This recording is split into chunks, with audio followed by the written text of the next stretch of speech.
Hello lovely people, I hope everyone is doing well. My name is Mayra. If you are new here, please be sure to hit the subscribe button down below, like, comment, share, all that fun stuff. And if you are returning, thank you so much. Today we're going to talk about everything we're not supposed to talk about as a daycare provider. We're going to be talking about the drawbacks, the cons of picking this career. We're in the business of making children happy, taking care of kids, so we obviously don't want to put the bad stuff out there, but today we're going to talk about it. Before we start, I just want to clarify, these are my personal experiences, but this is something that I feel everybody who is starting or looking into starting a daycare, these are all things that you should take in consideration, because some of these things I didn't even think about before I started my business. Yeah, hopefully it helps you in making a decision, an informed decision.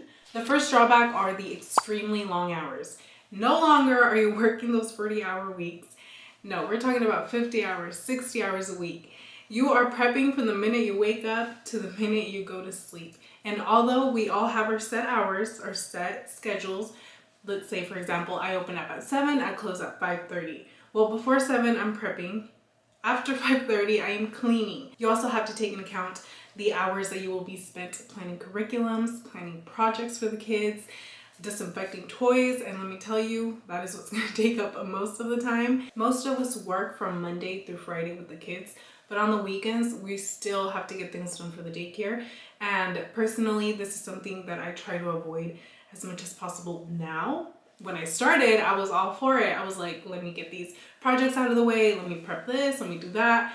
And then I was realizing that I had no time for myself, I had no time for my family. All these things you have to take in consideration. The second drawback is your home will be taken over by everything daycare, and that is inevitable.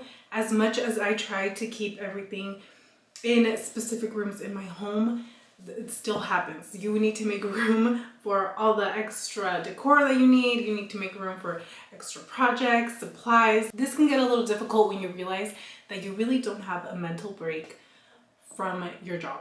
So the work-life balance isn't really there. For example, with myself, I would avoid coming downstairs on the weekends because obviously my living room, my family room is the playroom now. What I had to do was reel everything back in and decide what is absolutely necessary for me to have out, and all the extra stuff, all the extra posters, all the extra toys, just store them away and have a rotation period where everything gets rotated. And this will give you a fresh start, and the kids also enjoy the change. But keep in mind, you can hit a phase where your home starts feeling like only a workplace and not your home. Another thing about working from home is your house always has to be next to perfect. Why? Because licensing can stop by at any minute and they will ding you for anything that they can find. They will ding you. And this is for the state of California. I don't know how it is in other places, but in the state of California, each analyst is allowed to interpret the rules however they want. So meaning if it's okay with one analyst that comes and checks out your house, and they're like, okay, for example, my fireplace.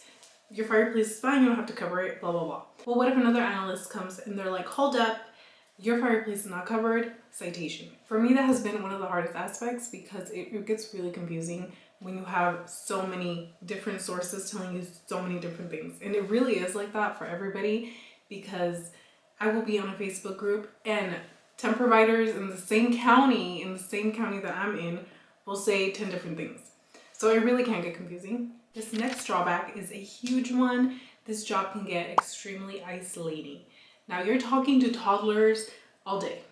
You're talking to nothing but kids or infants or preschool age kids, but you're talking to kids all day. So I would find myself chit-chatting a little extra with parents I pick up, and then I would start getting into my personal life with them. I wasn't even trying to do it. It would just happen because I needed someone to talk to that wasn't 5 years old. And this kind of goes with the last drawback, because you are home all day, you will start feeling a little stir crazy.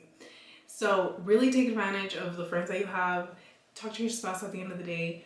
Whatever you need to do to de-stress, make sure you're doing it. And make sure you're not staying home on the weekends, because that was another mistake that I made. Once again, I was so focused on getting all the daycare stuff ready that I really would forget that, hey, I need to get out of this house and just walk around Target or something just to get my mind off of actual work. The next one is dealing with disrespectful parents.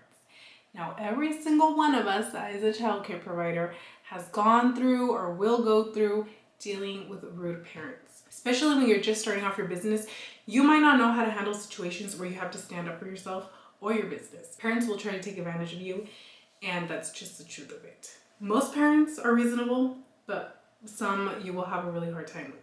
And this is where you need to reinforce your handbook as much as possible. You can absolutely love working with the child, but then the parents are just, So don't let the way that you feel about the child influence the way that you resolve a situation with the parent. Even if you love working with the child, sometimes it's not worth it keeping them in your business if the parent is going to be disrespectful towards you, your home, or your parent handbook. You need to reinforce your policies. If you know that you can't do it, then don't put that policy in your handbook, because parents will always try to go around your policies, always. For example, paying on time. There's always going to be parents that don't pay on time. And I had this issue. There was a couple parents that I had an understanding with, but that's another risk that you run, because sometimes I wouldn't be paid until Monday morning. And that was a risk that I was taking because I had faith in the parents. But there has also been situations where I don't get paid at all. So you really need to be stern with your policies and remind the parents frequently that you are not a babysitter. You are way beyond a babysitter. You do so much more for their child than just babysit them. And the last drawback for me is you are everything. Honey, you are the childcare provider, you're the cafeteria lady, the janitor, the secretary, you are everything. And this can get a little overwhelming, especially when you're just starting off. There is really no downtime in between going from one role to the other, because you're working with the kids. Well, guess what? Now you're the janitor, you gotta clean up. Well, guess what? Now you're the cafeteria lady, you gotta go make lunch. I run a small in-home daycare, so it's just me. I'm a one-man show here. If you're large, you probably have an assistant or multiple assistants, but for myself, I work alone. So I really had to learn to balance all those roles together. I hope these were helpful to you guys.